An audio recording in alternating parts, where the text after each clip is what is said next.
Hello and welcome back to another Dare to Game video. Today we're playing Kingdom Come Deliverance 2 and I'm bringing you the second in my series of standardized armor guides for this game. So, if you haven't checked out the first one yet, I explain a lot in detail in that one that I probably won't go into the same depth in this one, and in that one we covered the Milanese Plate Armor. In this one we're covering the Magdeburg Plate Armor, one of the best and fanciest suits from the first game, so we'll have to see how well it holds up. So basically the premise of this standardized armor series is just to go through and try and isolate the suits of armor that seem to be designed to go together in the base game.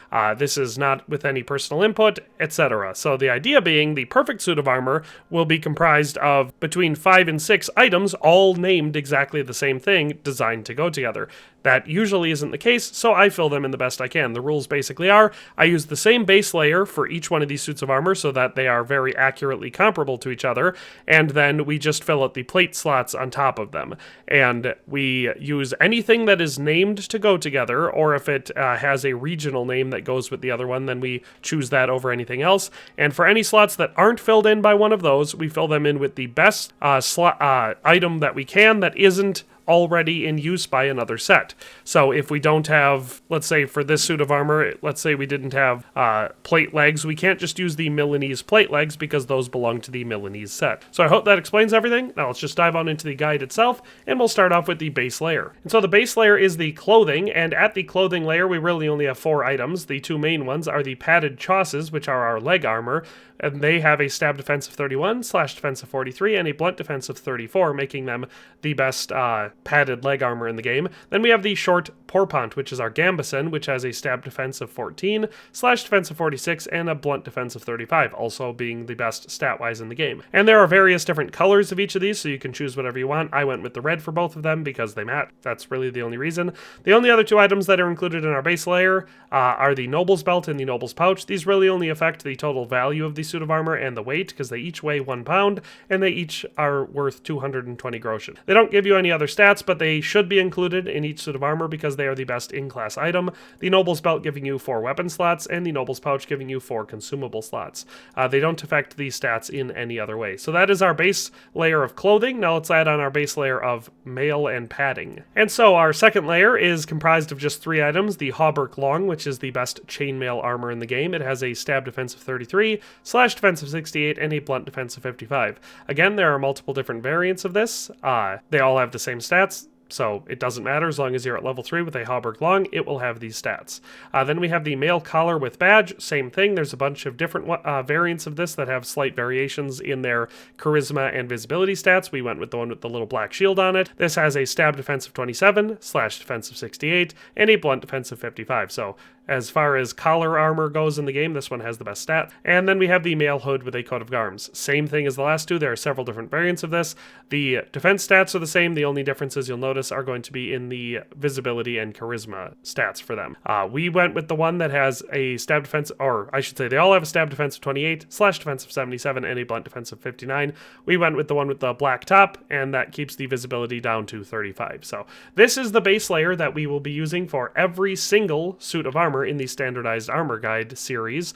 The stats for just this suit of armor are a weight of 55.1 pounds, a value of 3,018.3 groschen, and a AAR or average armor rating of 77.9. So that is your baseline average armor rating for a suit of armor in this game. If it is not over 77.9, it is not a very good suit of armor because just the padding and mail for the standard armor guides that I'm doing has that much. So every basic soldier slash man-at-arms should have at least this much armor on.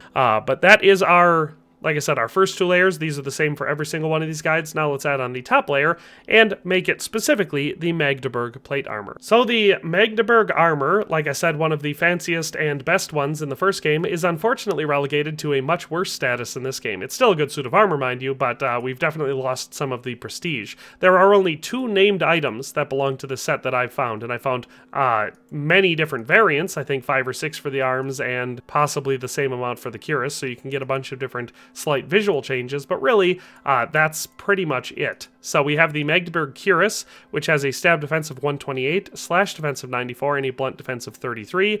And then the Magdeburg Plate Arms, which have a stab defense of 123, slash defense of 89, and a blunt defense of 32. Then we filled in the rest of our slots with the most appropriate items that we could. So out of them, we have the Hourglass Gauntlets, which are the best plate gauntlets in the game that do not belong specifically to a different suit of armor. And those have a stab defense of 119, slash defense of 86, and a blunt defense of 31. Then we went with the Bavarian Plate Legs because, likewise, they are the best plate leg armor that exists in the game that does not specifically belong to another suit. They have a stab defense of 115, a slash defense of 83, and a blunt defense of 30. Since they do not include sabatons that cover the feet, we also need boots, so I went with the Black Riding Boots. These are essentially, pretty much all the boots have the same stats, or at least the top tier boots have the same stats, which is a stab defense of 1, slash defense of 4, and blunt defense of 1. I went with the Black Riding Boots because they were not specific to anything in particular, and the other option for the top tier boots like this is Cumin boots, and I wanted to avoid that for our, European style plate armor, or Bohemian style plate armor, I should say. Well, Magdeburg is in Germany, so maybe German style, whatever you want to call it. Lastly, we have a lot of options that we could go with for the helmet. I ended up going with the Bassinet with Bretache. This has a stab defense of 134, slash defense of 98, and a blunt defense of 34. So again, there were multiple options. We could have gone with a Hound Skull or something like that. Would have also been appropriate. But this one has the best stats for a helmet that is not claimed by a specific suit of armor. And I think it looks pretty dang good with this. Like, it matches the general style, I believe. So that's why I went with this helmet. That's the only area on the suit of armor that really, I believe, I could have gone with several different options that would have been equally as good. But that is our full suit of Magdeburg Plate Armor. So like I said, unfortunately, only 2 named items for this suit of armor that I found thus far in the game. It's possible that there's a really rare set of Magdeburg Plate Legs or a Magdeburg helmet or something like that out there that I just haven't found, but I kind of doubt it. So this, for this suit of armor, our stats are a base charisma of 21 when it's all clean and there's nothing wrong with it affecting it. Our charisma, you can see, is at 18, so there's a lot of variation. That being said, if you put some high-level jewelry and spurs on, you can easily get the suit up to 30.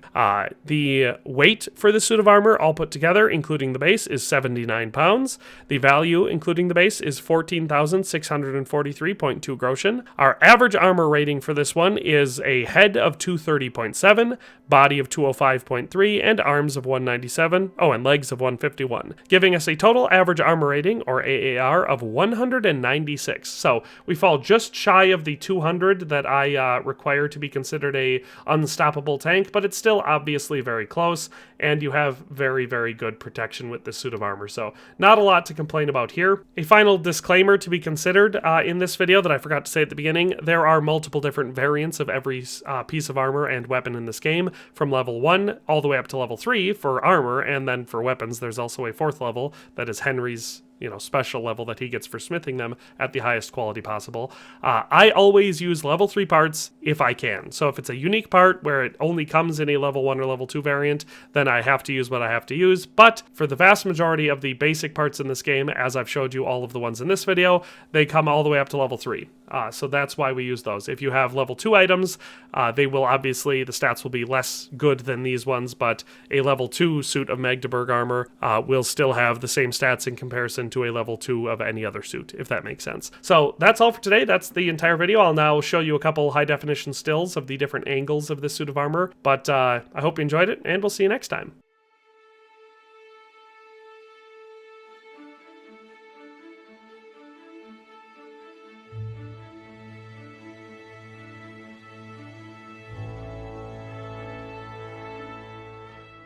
Thanks for watching another Dare to Game video. If you liked this video, please leave a like and a comment. If you haven't already, be sure to subscribe to the channel.